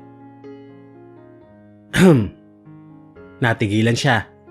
Hindi si Benny ang nasa likuran niya dahil hindi iyon boses ng bata. Lumingon siya at nakita si Neil. Hi. Nakangiting bati nito. Hindi siya sumagot ni hindi natinag. Natulala siya nang makita sa harapan niya si Neil na nakangiti. Pwedeng maupo? Nakangiti pa ring tanong nito. Para pa ring namamalik mata si Michelle. Kakaiba yata si Neil ngayon. Bago pa siya nakasagot ay nakaupo na ito sa silyang dating inuupuan ni Benny. Hindi pa rin siya makapagsalita. Galit ka pa rin ba? Umiling siya. Kung hindi ka nagalit, bakit parang ayaw mo pa rin akong kausapin? Hindi siya umimik. I want to say I'm sorry for what happened the other day. I know I was rude. Hindi ko dapat ginawa yon. I didn't mean to hurt you. Parang hinaplos ang puso niya sa sinabi nito. Wala naman sa akin yon. Sa wakas ay nasabi niya, kalimutan mo na yon. Nasabi mo lang yan pero alam kong mahirap kalimutan ang ginawa ko sa'yo. Alam kong hanggang ngayon ay daladala mo pa rin ang galit mo sa akin. Huminga siya ng malalim. Hindi ako nagalit sa'yo. Kahit na nasigawan kita. Tumango siya. I know you have your reasons kung bakit mo nagawa yon. And I understand. Sa sinabi niya, biglang umaliwala sa mukha nito. Thank you, Miss Domingo. Sukat sa sinabi nito ay napabulala siya ng tawa. Just call me Michelle, Mr. Aragon. Napakamot ito sa ulo. Kung ganon, I insist na tawagin mo na rin ako sa una kong pangalan, Michelle. Nakangiting tumango ang dalaga. Parang malulunod sa kaligayahan si Michelle ng sumunod na mga araw. Pakiramdam niya ay unti-unting natutupad ang kanyang pinapangarap. Naging malapit sila ni Neil sa isa't isa. Palagi na ay kasama nila ito ni Benny sa pag-aaral ng mga lessons ng bata. Oh, kapag hindi mo pa na perfect ang exams mo, ewan ko na lang. Aba, dalawa-dalawa na kaming tutor mo ah. Biro ni Neil sa bata. Tumawa lang si Benny. Punta ka muna kay Manang Pilar at sabihin mong dalhan tayo ng merienda. Sabi ni Neil dito. Kumusta si Benny?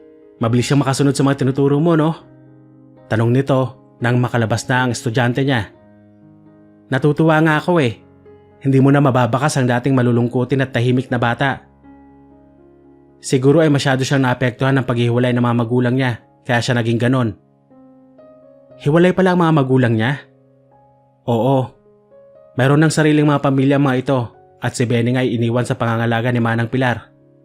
Nung una nga daw iwanan si Benny dito ay iyak pa ng iyak yan. Tapos palaging walang kibo at mailap. Magsasalita lang kapag tinanong mo. Kawawa naman pala siya kung ganon. Isipin mo na lang kinikimkim niya sa kanyang loob. Tapos nakadagdag pa ang mga sinasabi ng kanyang mga kaklase. Isipin mo kung paano niya dinadala sa gabi ang mga yon. Napangiti si Neil. You know what? Hanggang ngayon ay hindi ko pa rin maintindihan kung paano naiisip ng mga taga-San Joaquin ang bagay na yon. Alam mo naman ng mga matatanda, madaling mag-imbento ng mga kwento. Lalo na't masyado kayong misteryoso at parang mga takot sa tao. Kawawa naman pala kami ni Manang Pilar. Buti nga sa inyo ni Manang Pilar ay baliwala sa inyo yon. Pero paano si Benny? Masyadong nagdaramdam ang bata. Masyado tuloy siyang iwas sa mga kaklase niya. Alam kong gusto rin niya makihalubilo sa kanila, pero pinipigilan siya ng takot na hindi siya tanggapin ng mga ito. Tumango-tango si Neil. I should know. Minsan ko ring naranasan yan. Wika nito. Naalala mo pa rin ba ang babae sa larawan? Tanong niya. Napabuntong hininga ito. Minsan. Mahal na mahal mo talaga siya, no? Parang biglang kumirot ang isang bahagi ng kanyang puso. Ngumiti si Neil. Don't get me wrong. Naalala ko si Jenna minsan. Hindi dahil sa mahal ko pa siya. I'm just wondering kung kumusta na ang pagsasama nila ni Lucas. I'm sure, masayang-masaya sila dahil magiging dalawa na ang anak nila. Napalunok si Michelle. Tama ba ang dinig niya? Hindi na mahal ni Neil ang babaeng yon? Nagpatuloy sa pagsasalita ang lalaki. Unti-unti ay nalilimutan ko na ang pangyayari. Naibabaon ko na ang malungkot na kahapon. Lalo na't hindi na ituloy ni Neil ang sasabihin. Nanatili lamang itong titig na titig sa maamong mukha ng dalaga. Pigil-pigil naman ni Michelle ang hininga. Nagdarasal na sana ay huwag siyang himatayin sa nakatakdang sabihin nito. Michelle, I think I'm in love with you. Sa wakas ay naibulalas nito. Nitong mga huling araw, hindi ka mawala sa isipan ko. Hindi ko alam kung anong nangyari sa akin. Alam kong kailan lang tayo nagkakilala. Pero lubhang napakabilis ng mga pangyayari. Nagising na lang ako isang araw na pangalan mo na ang ibinubulong ng puso ko. Parang hindi siya makahinga. Hindi niya may paliwanag ang nadaramang kaligayahan. I'm sorry kung masyado kitang binigla, Michelle. Alam kong hindi magandang pagtapatan kita ng pag-ibig sa mismong pamamahay ko. God knows na gusto kong ligawan ka sa pinakapormal na paraan. Kung pahihintulutan mo'y gusto kong pumanhik ng ligaw sa'yo sa Sabado. Maaari ba, Michelle? Para siyang natauhan sa narinig. Papanhik ka ng ligaw? Sa bahay namin? Hindi ba't yun naman talaga ang tamang gawin? Oo nga, pero hindi sa sitwasyon natin, Neil. Hindi lingid sa'yo ang mga kumakalat na balita tungkol sa'yo at sa Villa Aragon. Alam mo bang hindi alam sa amin na tumutuntong ako sa lugar na ito? Ano na lang ang iisipin nila, lalo na kapag dinalaw ako ni Aragon.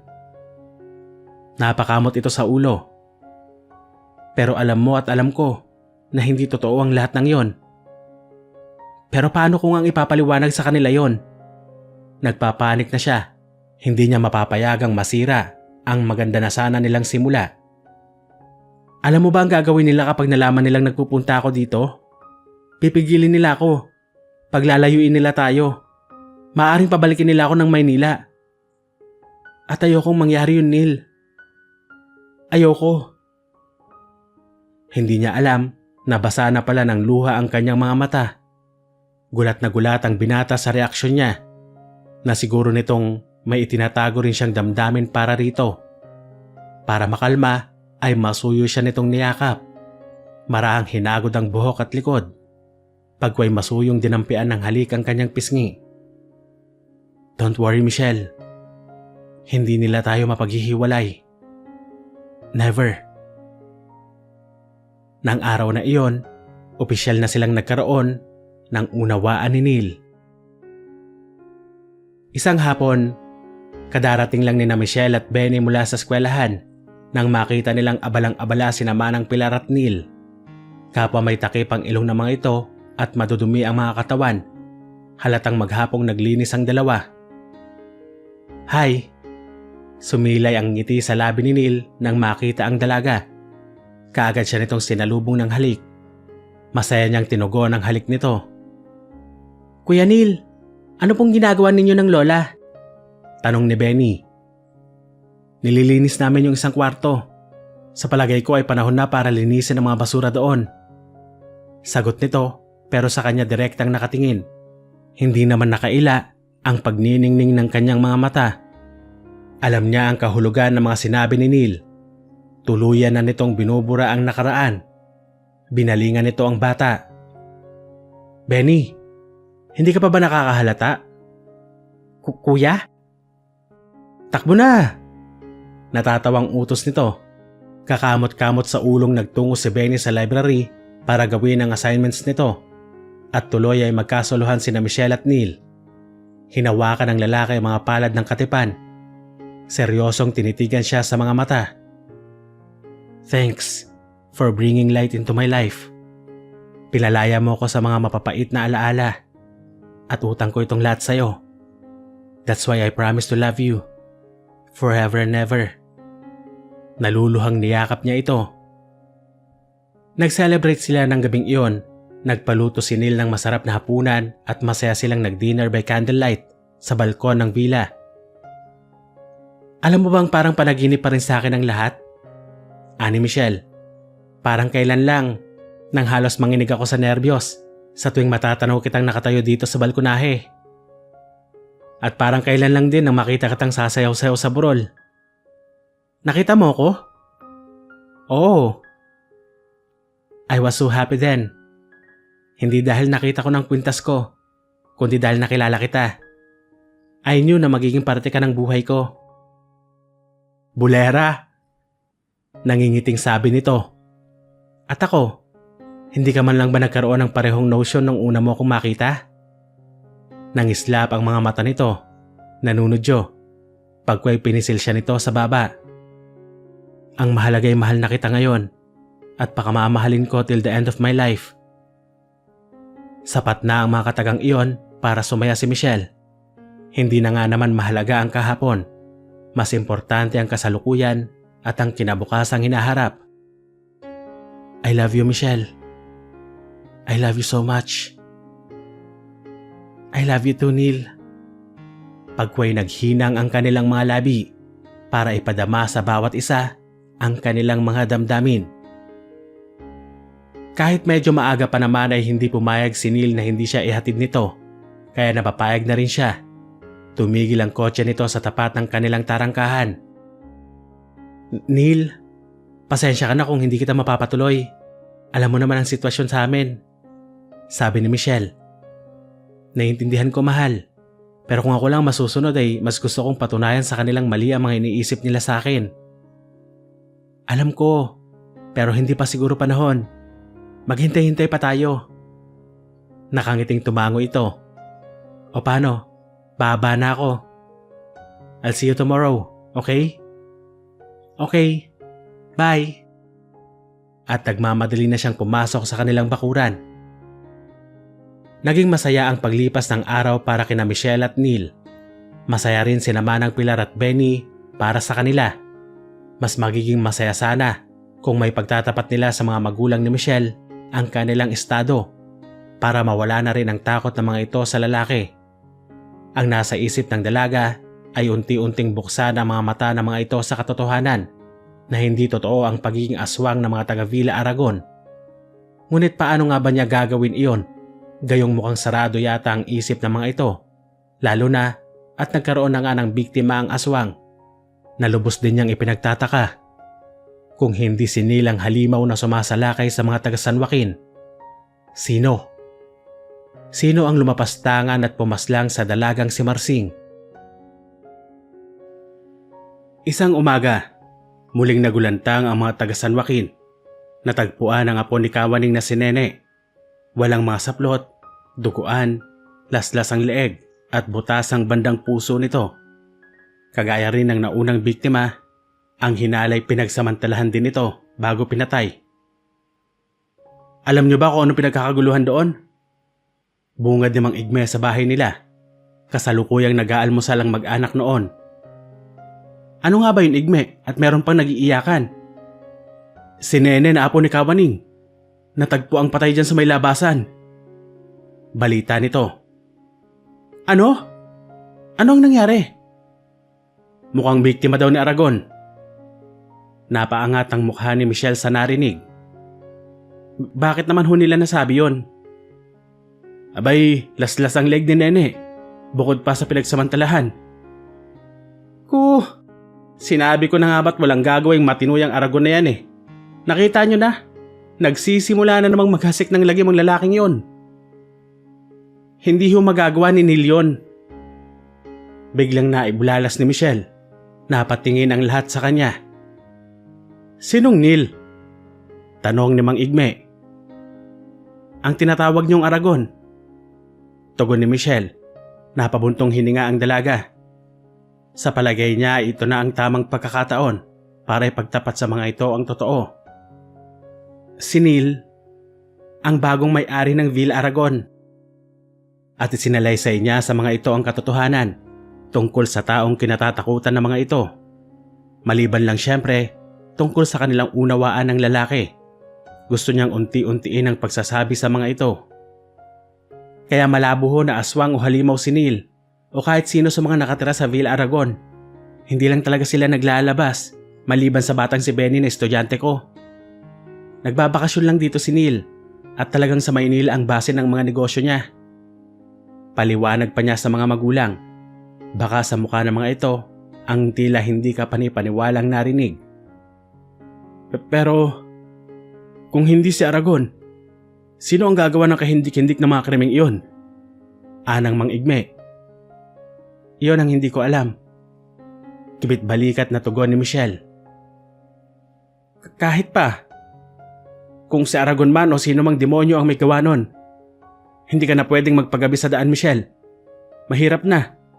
Baka ikaw naman ang sunod na mabiktima. ani Aling Salud. Pati sana ang pagpunta-punta mo sa Villa Aragon ay gusto ko na sanang itigil mo.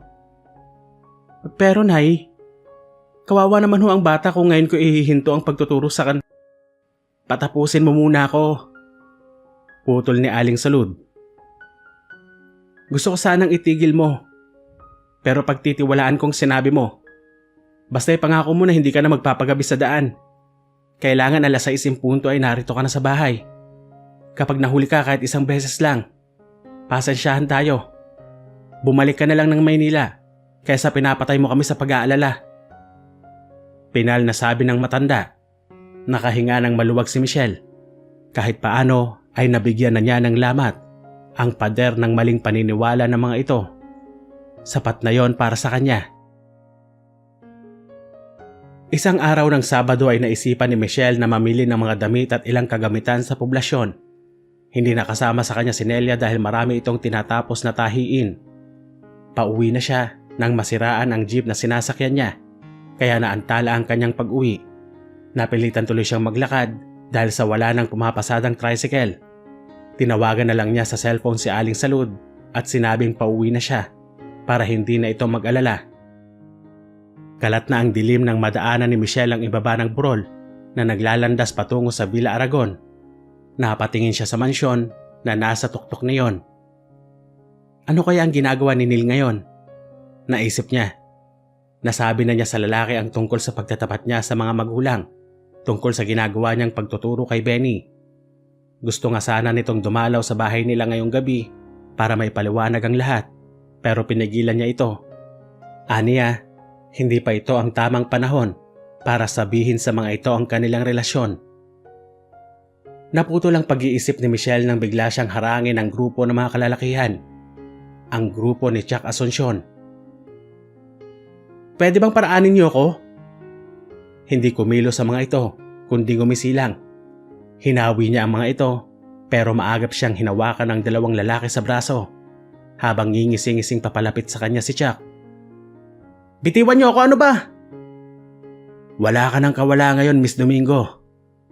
Sa gagawin ko sa'yo, tiyak na matatanggal ang kasungitan mo. Ano ba? Gusto ng panlambutan ng tuhod ni Michelle. Tila alam na niya kung ano ang gagawin sa kanya ng mga lalaki. Inipon niya ang natitirang lakas at saka sumigaw ng pagkalakas-lakas. Tulungan niyo ako! Saklolo! Ngunit pinagtawanan lang siya ng mga lalaki. Sa palagay mo ba'y may tutulong sa'yo kahit na marinig ka nila? Tiyak na nanginginig sa takot ang mga taga San Joaquin at iniisip na may binibik na maulit sa Aragon. Nakangising sabi ni Chuck. Kagaya ng nangyari sa 2 naunang biktima, wala ring tutulong sa'yo. Nanlaki ang mga mata ni Michelle nang maturol ang mga pangyayari. Mga hayop kayo! Kayo ang lumapastangan at pumatay kay Marsing at Nene. Hindi kayo makakaligtas. Magbabayad kayo ng mahal. Yun ay kung mabubuhay ka, Miss Domingo. Ngisi ni Chuck. Umasa kang magkatulad ang kahihinatnan ninyo ni Marsing at Nene matapos naming makuha ang gusto namin sa'yo. Binalak ni Neil na dumalaw sa tahanan ni Michelle kahit na tumanggi ito at sinabing saka na lamang kapag maayos na ang lahat. Ngunit parang hindi na kayang maghintay pa ni Neil. Gusto niyang malayang makasama si Michelle. At kung kinakailangan siyang lumuhod sa mga magulang ng dalaga, ay gagawin niya. Pumayag lang ang mga itong pakasalan niya si Michelle. Ang balak niya ay puntahan ang dalaga sa bahay nito at doon ipahayag ang nilalaman ng dibdib. Magpapakilala rin siya sa mga magulang nito. Ngayon niya patutunayan sa mga taga San Joaquin na tulad nila ay isa rin siyang normal na tao. Malapit na siya sa bahay ni Michelle nang makarinig siya ng tili mula sa di kalayuan. Isang sigaw na tila humihingi ng saklolo. Kinuha niya ang baril na itinatago sa glove compartment ng kotse at mabilis na sinundan ang pinagmulan ng sigaw. Doon ay nakita niya ang 4 na kalalakihan na pinagtatangkaang pagsamantalahan ang isang babae. Umakyat ang dugo sa kanyang ulo nang makilala si Michelle. Nang makalapit si Chuck kay Michelle ay hiniklas nito ang suot niyang blouse. Kagad iyong napunit at tumambad ang kanyang harapan na ang tanging takip ay ang maliit na tela. Pakiramdam ng dalaga ay mamamatay siya sa hiya habang pinagpepiestahan ng mga demonyo ang kanyang kariktan. Lalong nahayok ang lalaki. Lalo na itong ginapangan ng kakaibang kilabot. Kaya nagmamadali nitong sinibasib ng halik ang leeg ng dalaga. Diring-diri si Michelle pero naisip niyang walang mangyayari kung hahayaan na lang niya ang mga buhong. Inipo niya ang natitirang lakas at saka sinipa ng ubod lakas ang ibaba ni Chuck. Namilipit sa sakit ang binata, ngunit ilang sandali lamang iyon. Nang makabawi ito ay sinugod ng isang malakas na sampalang dalaga.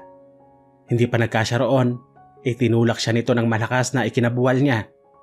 Iyon ang naging sanhi ng pagtama ng kanyang ulo sa matigas na kahoy. Nawalan ng malay ang dalaga. Napatay mo yata, Chuck? Takot na sabi ni Tim. Ayaw mo nun? Wala na tayong poproblemahin. Pero, tama na nga yung satsat mo. Nayayamot na ako sa iyo eh. Kanina ka pa. Kung gusto mo huwag kang umiskor. Chuck, uunahan ko na to. Tila naglalaway sa gigil na sabi ni Freddy. Tumigil nga kayo dyan. Di ba sinabi kong ako uuna dyan? Hala, tumabi kayo dyan. Kaagad na tumalima ang mga kasama ni Chuck, samantalang nagsimula na itong alisin ang pantalon. Kitang-kita ni Neil ang lahat ng pangyayari at ngayon ay mahigpit na mahigpit ang pagkakahawak niya sa kanyang baril habang papalapit kay Chuck. Pitiwan mo siya kung ayaw mong pasabugin ko ang bawo ng ulo mo. Babala niya habang nakatutok ang baril sa sentido ng binata. Natigilan ng anak ng mayor. Kaagad na pinagpawisan. Naalarma ang mga kasama nito. Nagawang kumuha ng pamalo ang isa para iamba kay Neil. Kaagad niyang nakita iyon. Lalo niyang idiniin ang bibig ng baril sa ulo ng buhong. Sige, ituloy mo. Nang sumambulat ang utak nitong amo mo. Magsitigil kayo. Saway ni Chuck sa mga kasama. Ibaba niyo yan. Tumalima ang may hawak ng pamalo. Kaagad nitong inihagis iyon at nanakbo palayo. Sumunod din ang dalawa pa nitong kasama. Naiwan si Chuck na nag-iisa. Parang awa mo na. Huwag mo akong papatayin. Hindi na dapat binubuhay ang mga katulad mo. Galit na bulong ni Neil nang biglang dumaing ang walang malay na si Michelle. Nabaling ang kanyang atensyon sa dalaga na sinamantala ni Chuck. Mabilis nitong tinabig ang kamay ni Neil at saka nagtatakbo palayo. Hindi na pinagkaabalahan pang habulin ni Neil ang mga lalaki dahil mas inalala niya ang kalagayan ng dalaga. Michelle? Nagmulat ito ng mga mata. Titig na titig sa kanya. Michelle, are you alright? Tanong niya habang hinahaplos ang pisngi nito. Neil? Anang dalaga. Thanks God. Bulalas ni Neil sabay yakap ng mahigpit kay Michelle. Anong nangyari? Si Chuck. Tanong ng dalaga nang maalala ang buhong na lalaki. Neil, sila ang mga kriminal. Sila ang lumapastangan at pumaslang sa dalawang babaeng natagpuan dito. Nanlaki ang mga mata ni Neil pagkway napatiimbagang ito. Huwag kang mag-alala, Michelle. Hindi sila makakatakas sa kamay ng batas. Pero pansamantala ay kailangan munang malunasan yung ulo mo. Sabi ng binata. Pagkway doon lang niya naalala na nagdurugo ang likod ng kanyang ulo, sanhi ng pagkakauntog sa kahoy. Ihatid na kita sa inyo. Huwag. Baka pumunta doon sina Chuck. Ako lang ang tanging saksi sa kanilang krimen. Baka madamay sila, inay. Tama ka. Hindi natin alam ang karakas ng mga yon. Doon muna tayo sa mansyon. Bukas na bukas ay magpupunta tayo ng Kapitolyo para magsampa ng reklamo. Ani Neil. Samantala, sakay ng Wrangler ang 4 na lalaking nagtangka kay Michelle.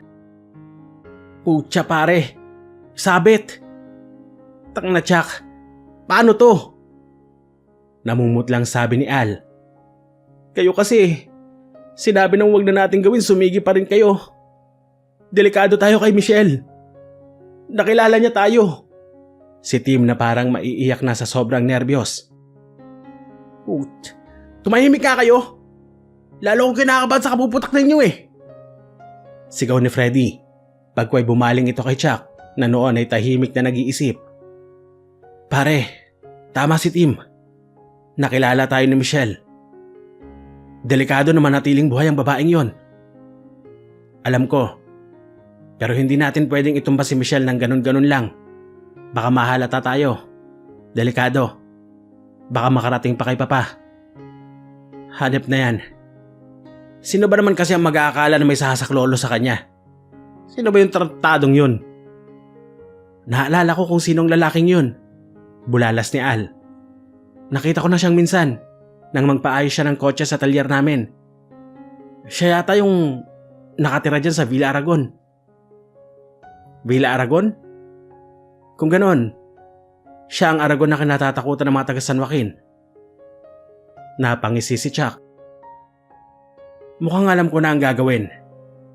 Parehong mawawala na sa landas natin ang pakialamerong Aragon na yan at ang taong nakakaalam ng ating sikreto.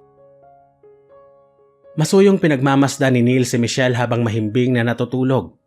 Pagkatapos gamutin ni Manang Pilar ang sugat sa ulo ni Michelle, ay pinagpahinga muna niya ito.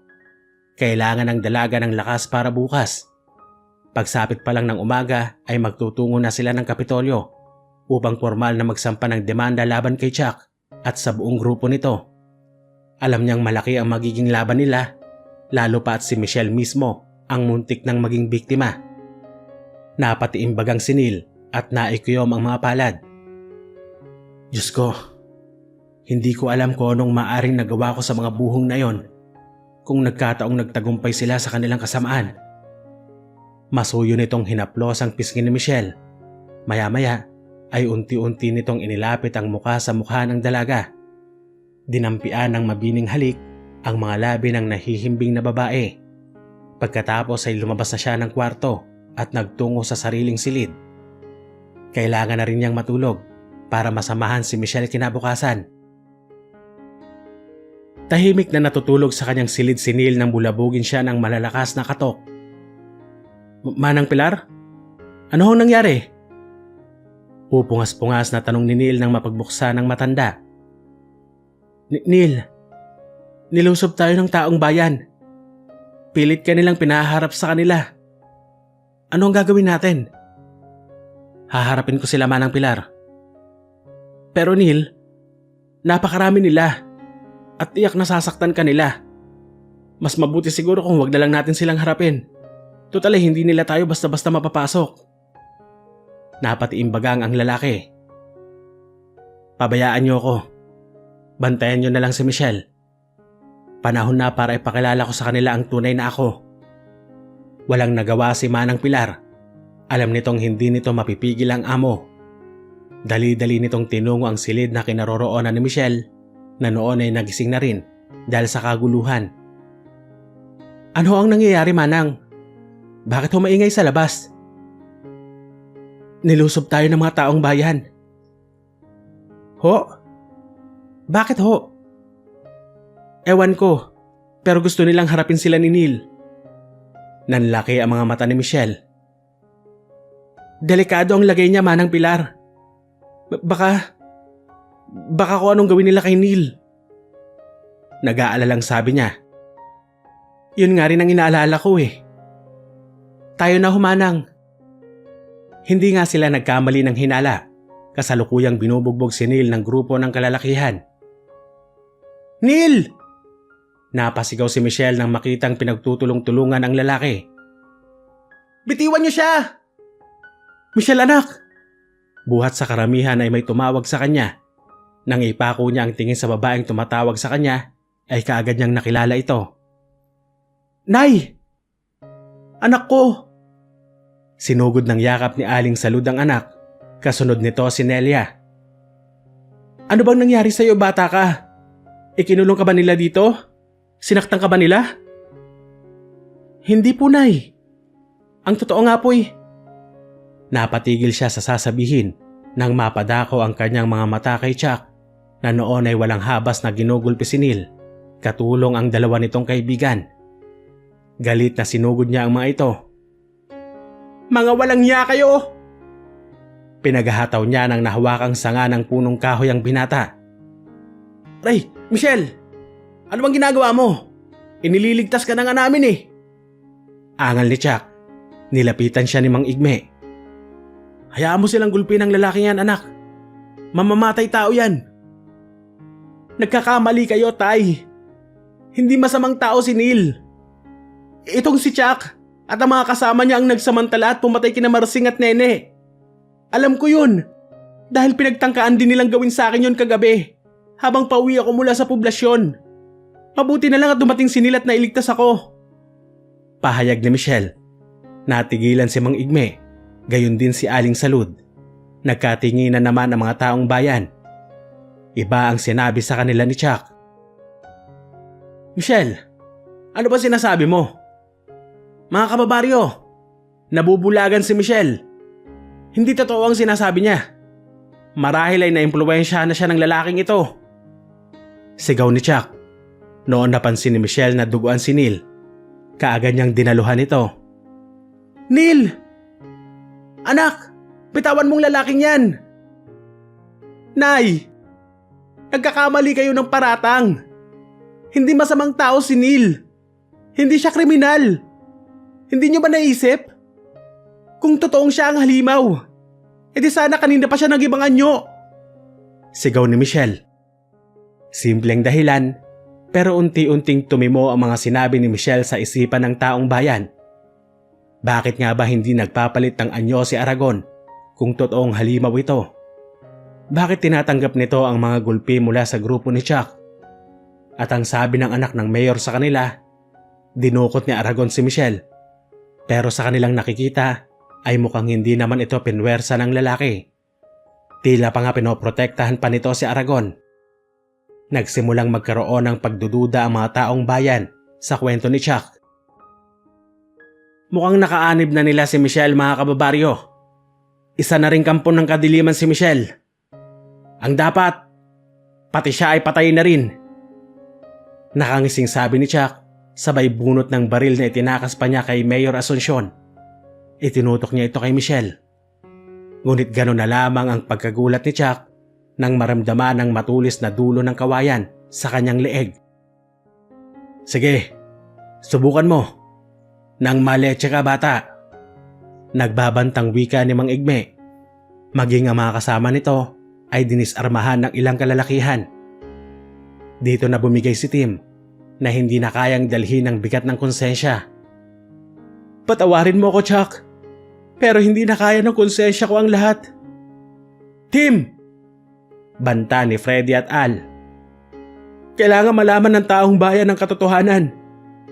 Walang kasalanan ng mga taong ito." "Tumahimik ka!" sigaw ni Chuck, pero nagpatuloy si Tim. "Kami ni na Chuck ang siyang gumahasa at pumatay kina Marsing at Nene. At totoo rin ang sinabi ni Michelle na pinagtangkaan din siya ni Chuck." Nagtagis ang bagang ni Chuck. Sumulak ang galit sa traidor na kaibigan. Mo, Tim!" sigaw nito at itinutok ang baril sa kasamahan. Ngunit bago nito makalabit ang gatilyo, ay mabilis na nahawakan ni Neil ang kamay nito. Pumutok ang baril pero nakatutok sa taas. "Neil!" sigaw ni Michelle. Nagpambuno ang dalawang lalaki habang nag-aagawan sa baril. Walang gustong umawat o tumulong sa takot na baka sila tamaan ng ligaw na punglo.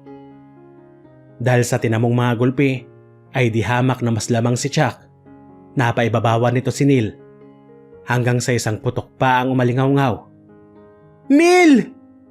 tili ni Michelle sa pag-aakalang ito ang tinamaan ng bala.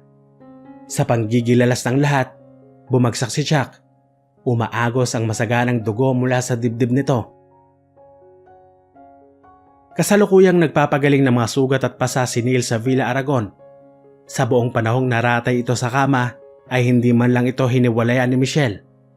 Wala ring araw ang nagdaan na walang mga sariwang prutas, gulay at kung ano-ano pang klase ng pagkain ang dumarating sa villa na mula sa mga residente ng San Joaquin. Paraan daw nila ito para humingi ng pasensya sa mga hindi magagandang nasabi nila tungkol kay Neil at sa lahat ng naninirahan sa Villa Aragon. Pagkatapos ng mga pangyayari, napagtanto ng mga taga San Joaquin na ginamit sila ni Chuck para makapaghiganti kay Michelle at kay Neil Aragon. Ang magandang naidulot ng pangyayaring iyon ay napatunayan ng lahat na isang normal na tao si Neil at hindi isang halimaw. Nawala ang mga takot nila at muli silang nakapamuhay ng normal. Dinamdam man ni Mayor Asuncion ang pagkamatay ni Chuck ay hindi nagtanim ng sama ng loob ang butihing alkalde. Ang pagpapatunay ng mga nakasaksi na ipinagtanggol lamang ni Neil ang sarili mula kay Chuck ay sapat na upang mapawalang sala si Neil Aragon. Naparusahan ang mga kasamahan ni Chuck at si Mayor Asuncion mismo ang nagdala sa mga ito sa hustisya. Isang taon pa ang lumipas, muling nagkukumpulan ng mga taong bayan, ngunit hindi na dahil sa masamang balita, kundi sa isang pagdiriwang. Nakahilera sa kalsada ang mahabang piging. Masaya ang lahat ng residente.